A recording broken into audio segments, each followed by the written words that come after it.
praca nad ziemią jest czymś absolutnie podstawowym, tak? Ziemia jest wszystkim. No moje życie zmieniło się w ciągu ostatniej dekady niesamowicie, tak? 10 lat temu myślałem o doktoracie i nawet przez chwilę byłem na doktoracie, zresztą na Uniwersytecie Warszawskim, więc takim niezłym uniwersytecie na skalę polską. Zajmowałem się psychologią ekonomiczną. Myślałem o tym, że skończę studia doktoranckie, będę szkolił inwestorów giełdowych, będę pracował dla wielkich instytucji finansowych, będę robił szkolenia, że będę jeździł po świecie, na przykład będę w Hongkongu i w innych takich, w Chicago, tak, w Moskwie. No teraz w Moskwie może byłoby ciężko się dostać, tak, ale no generalnie w wielkich takich metropoliach będę szkolił ludzi, będę pracował z inwestorami pod garniturem. No, życie to zupełnie zweryfikowało. Tata zachorował na nowotwór, no mama umarła w sposób, wtedy wydawało mi się dosyć tragiczny, tak. Związek mi posypał, tak. Na studia jakoś też się posypał, bo i pieniędzy nie miałem, i musiałem się tatą trochę poopiekować. I tak po prostu miałem obiecaną pracę na uczelni, to z tej pracy nic nie wyszło. W gdzie innym miejscu pracowałem, bardzo mi się zresztą praca podobała, no mniejsza z tym też nie wyszło, tam ktoś lepiej, że tak powiem, ustawiony wszedł. No i tak po prostu życie mi się wróciło właściwie prawie zupełnie, tak, no została siostra, tak, i został ten teren. No i ponieważ został ten teren, a żyć się chciało, więc zająłem się tym, czym mogłem w dużej mierze, tak, czyli właśnie permakulturą. No, bardzo sobie chwalę ten los, że się spotkałem z samym pojęciem permakultura i tak naprawdę po latach te moje doświadczenia, które wtedy były dla mnie niemalże końcem świata, traktuję dzisiaj bardzo pozytywnie, bo nauczyły mnie radzić sobie w sytuacjach, które można by określić pod pewnym względem dość poważnymi, tak, nie wiem, nie chcę powiedzieć ekstremalnymi, bo to nie wojna, ale życie się wywala i wraz wszystkie plany się z tym wywalają, wszystko, nad czym się pracowało, się wywala, no i co dalej, tak? No, można się rozpić, można się powiedzieć, bo można robić coś innego, tak? No ja stwierdziłem, że lepiej jest jednak robić coś innego.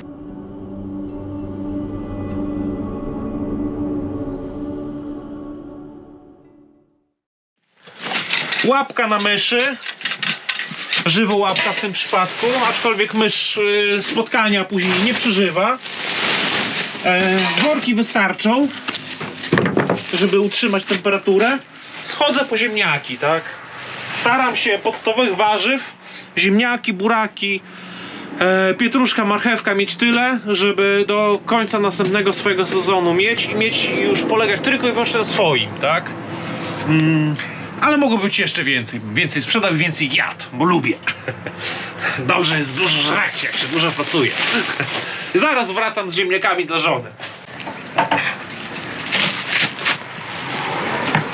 Tak. Tu taka kanciapa robocza.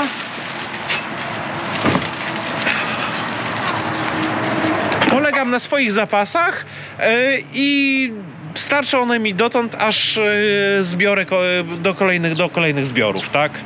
Więc już są nadwyżki, które sprzedaję, więc to jest taki postęp w ciągu tych 6 lat, tak? Od jednej rzodkiewki do nadwyżek, które mogę sprzedać. Zamiast na przykład pracować bardzo, bardzo ciężko w garniturze po to, by mieć później 2-tygodniowy urlop i go spędzić na łonie przyrody, na przykład mogę po prostu zorganizować sobie pracę, która zakłada kontakt z przyrodą, tak? I wtedy pracując jednocześnie po części odpoczywam, bo robię to, co mnie naprawdę pasjonuje. Gospodarstwo dziedziczyłem po rodzicach świętej pamięci. Było tu więcej ziemi, tu jest 90 arów tylko, ale na 90 arach też można trochę rzeczy porobić, tak? Tu kury, to jest wielki skarb. Kury produkują jajka, produkują kogutki, to jest mięso. Ile masz kur? Nie wiem, powiem szczerze, około 40. nie liczyłem ich, bo... Chcesz mieć więcej? Pewno, ale wszystko powolutku, tak? Bo trzeba wybieg powiększyć, żeby one jak najwięcej jadły tego, co znajdą, a jak najmniej zużywały kupnych pasz. To jest taka też podstawa, no bo kupne pasze, no to wiadomo, no i większy ślad węglowy, no i mniej zysku dla mnie, tak? No bo to też jest ważne, żebym ja muszę wyjść na swoje, na sprzedaży jajek i na to, żebym to mięso z kogutków miał jak najtaniej. A jednocześnie kury powinny mieć swój komfort, tak? To jest prawidłowe życie dla kur.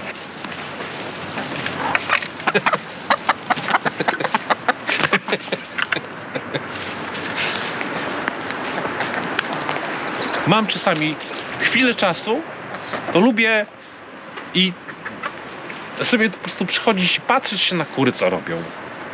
Mnie to totalnie rozstresowuje. Jest to pasjonujące w ogóle, bo to są bardzo inteligentne stworzenia. Mają bardzo bogate życie społeczne. Jeszcze parę miesięcy temu to było. Głównie to były liście dębowe i podobny materiał, tak?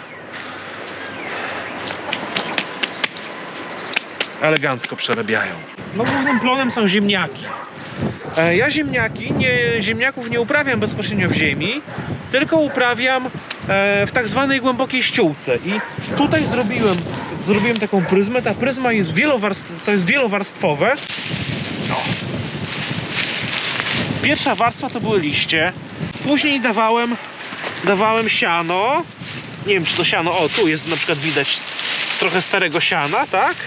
Później jest warstwa też stąd. To jest warstwa już takiego dosyć starego obornika kurzego, tak? Później znowu warstwa liści, warstwa siana i na koniec znowu warstwa z takich liści, tak? To nie wiem, z 5 bodajże warstw, już nawet nie pamiętam ile. To ma na razie taką objętość, zaręczam was, że na jesieni będzie tyle tego, tak? A później będzie może taka warstwa ziemi próchniczej z tego. No i tak warstwa po warstwie to w końcu będzie bardzo... To już jest żyzne, bo tu tak w ten sposób ziemię uprawiam od mniej więcej 2017 roku, tak? Więc tu już jest całkiem nieźle. Póki nie jesteśmy zmuszeni do pełnej samowystarczalności, no to wiadomo, my chleb kupujemy, tak? Jakieś mąki, nie mąki, mleko, tego typu produkty się kupuje. No inaczej żyję, tak? Ale w ogóle nie odczuwam tego, że mój dochód jest poniżej granicy ubóstwa, tak? No bo to trochę jest nieadekwatne, tak? Bo to jest inny styl życia zupełnie. Tego te statystyki nie uwzględniają po prostu. Mamy rodzinę, tak? Która wydaje 1% na jedzenie swojego całego dochodu, tak? To jeśli tego dochodu zabraknie, tego jedzenia zabraknie, to ta rodzina nie straci 1% dochodu. Nie, ona straci 100% dochodu ze względu na to, że umrze z głodu. Moim zabezpieczeniem na, tak jak wspominasz, wirusy, susze i tak dalej, jest sposób prowadzenia gospodarki, tak?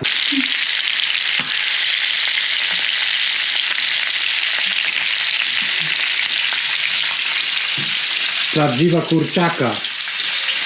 Prawdziwy. Biegał w zeszłym roku po gospodarstwie. Biegały i zielonko były karmione, i pokrzywę dostawały, okopowe dostawały. Permakultura i uprawa ziemi zmieniła mój styl myślenia, tak? Umiem się znacznie łatwiej godzić z rzeczami, na które nie mam wpływu. I znacznie bardziej dostrzegam rzeczy, na które mam wpływ i po prostu jakoś się wyciszyłem. Kiedyś się wieloma rzeczami przejmowałem, patrząc się z perspektywy czasu na to, jakimi rzeczami się przejmowałem, kiedyś nie miałem się w ogóle właściwie żadnych zmartwień, tak? Gdybym przeniósł siebie na przykład sprzed 15 lat do dzisiejszych czasów, to prawdopodobnie wymagał opieki psychiatrycznej, tak? A ja żyję i najczęściej jestem naprawdę z życia zadowolony, tak? Bo mam silne oparcie w bezpośrednim moim otoczeniu, tak? W tym, co robię na co dzień. Więc jest to forma nawet nie terapii, co powrotu do normalnej rzeczywistości, tak bym to określił. Ile tych kontenerzy? Kontenerów mam raz, dwa, trzy. Mam teraz 4 kontenery w użyciu. I to jest jeszcze za mało. Ale AR to jest 100 metrów kwadratowych, tak? Kontener 1000 litrów. Czyli to oznacza na metr kwadratowy 10 litrów. To jest delikatne podlanie. Bo to się tylko wydaje, to jest dużo. Nie, to nie jest dużo. Woda jest wąskim gardłem i wody trzeba dbać. Nim zwożę biomasę, tak, tutaj na pacę, Dużo tej biomasy zwiozłem. Na liście, nie liście, to co inni uważają za odpad, a co nie zawiera śmieci, to ja przyjmuję, tak? Te liście brałem na przykład wspólnot mieszkaniowych w Orzyszu. Dla nich to jest zysk, bo nie muszą płacić za wywóz liści, tak? A to jest ponoć drogie teraz. Dla mnie to jest zysk. Oprócz tego, że ciutkę muszę czasami jakiś tam raz jakąś puszkę wyjąć czy coś, no to mam biomasę, którą mogę tutaj rozłożyć i która mi wytworzy warstwę ziemi próchniczej i w tej ziemi próchniczej też później będą łatwiej pokrzywy rosnąć, nie pokrzywy, będzie dużo życia owadziego. Jak tu wpuszczę kury, będą miały totalną wyżerę. Tu jest koniec mojej działki, tak? Jak widać, tam jest kukurydza, tam jest monokultura. O niej zaraz powiem i skrytykuję, ale też i przyznam się do korzystania z tego, tak? U mnie, jak widać, mnóstwo jest drzew, jest bardzo duża bioróżnorodność i tak dalej, i tak dalej. Tutaj jej nie ma, tak? Ale teraz tak, powiem od razu tak, że to, co ja robię i to, co on robi, my się w pewnym momencie spotykamy, tak? Ten rolnik przyrzucił mi tutaj przez płot kilka niezużytych przez siebie bel siana podgnitych. Ja zachęcam wszystkich do robienia permakultury, ale jednocześnie muszę wam powiedzieć jedną rzecz. Nie można, nie da rady z punktu widzenia systemowego zrobić tak, by w przyszłym roku wszyscy prowadzili tylko wyłącznie permakulturę. Bo w roku 0, na przykład ta powierzchnia prowadzona permakulturowo da niewielki plon, bo tu będzie mnóstwo chwastów, będzie duży problem z uzyskaniem jakiegokolwiek plonu, bo tu ziemia będzie a tu za bardzo uboga, a tu może za dużo azotu, to niektóre chwasty będą wybitnie rosły, będą plagi szkodników i tak dalej, tak? Czyli nie wyjdzie w roku 0, a poza tym nie będzie jeszcze tyle biomasy, by tą powierzchnię dobrze regenerować, tak?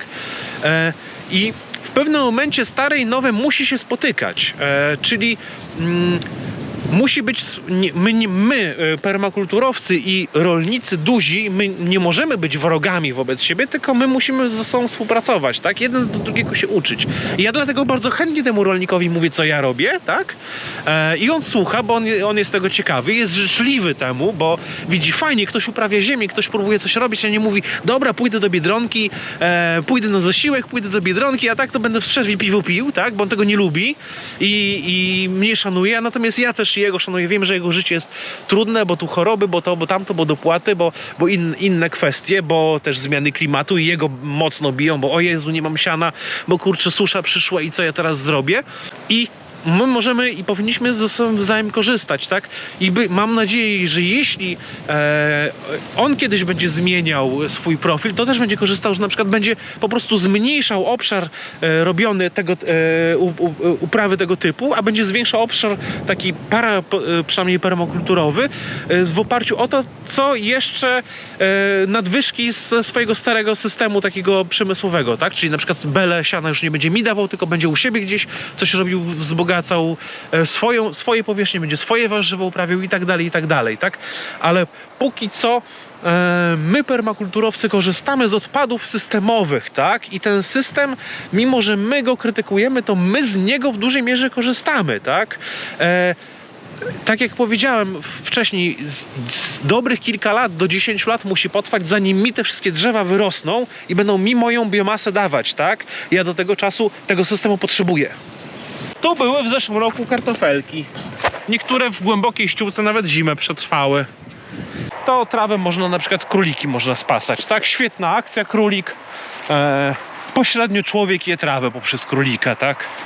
Bardzo ważny element. Im gorzej z energią, z nawozami, tym ważniejsze są takie rzeczy, że na przykład możemy pośrednio poprzez królika czy krowę zjeść trawę, tak?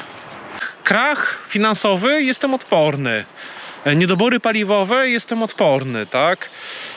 Zawirowania na rynkach żywności też jestem odporny, a nawet zyskuję, bo wtedy mogę wygarnąć dość duże pieniądze na sprzedaży żywności oraz na robieniu szkoleń, tak? Bo wtedy nagle się ludzie rzucą, żeby się u mnie uczyć. Kto pierwszy zaczyna pewien trend, ten wtedy zyskuje. I z rynków finansowych wiemy, tak? Uprawa permakulturowa, nawet prowadzona na minimalną skalę, nawet taka, która da ci, nie wiem, kartofli na 2 tygodnie, jest zawsze krokiem dobrym, zawsze da ci dużo przyjemności i zawsze zachowasz jakiś mały kawałek ziemi zawsze zwiększysz ciutkę bioróżnorodność w porównaniu z uprawami konwencjonalnymi i zawsze nawet, nie wiem, 5 kg węgla odłożysz w tej glebie. To jest zawsze coś, tak? Zawsze coś jest więcej niż nic. Permakulturą zajmują się ludzie od 50 lat i czego brakuje jeszcze, i gdyby ten ruch był szerszy, ale gdyby też się włączyło w to większe środowisko naukowe, tak, to jest też prawo młodych nauk, że na początku postępy robią się bardzo, bardzo duże i my nie wiemy, co jeszcze ta permakultura może nam dać, tak? My będziemy zapomnieni nasze imiona, natomiast to dzieło, ten ruch, jaki zaczniemy, miejmy nadzieję, będzie żył i żył i żył i żył, aż po, nie wiadomo, aż po jakąś tam bardzo, bardzo odległą przyszłość. I takie w sumie mam marzenie, tak, żeby tak to właśnie było. Taki byłby porządek rzeczy, tak? Nieustanne odradzanie się życia. Gdzie ludzie mogą znajdować więcej informacji o co ty robisz? Na Facebooku mam stronę Permakultura Wierzbiny 7 i tam serdecznie wszystkich zapraszam. Dajcie nam like, subscribe i udostępniać video. Dziękujemy wam i pozdrawiam.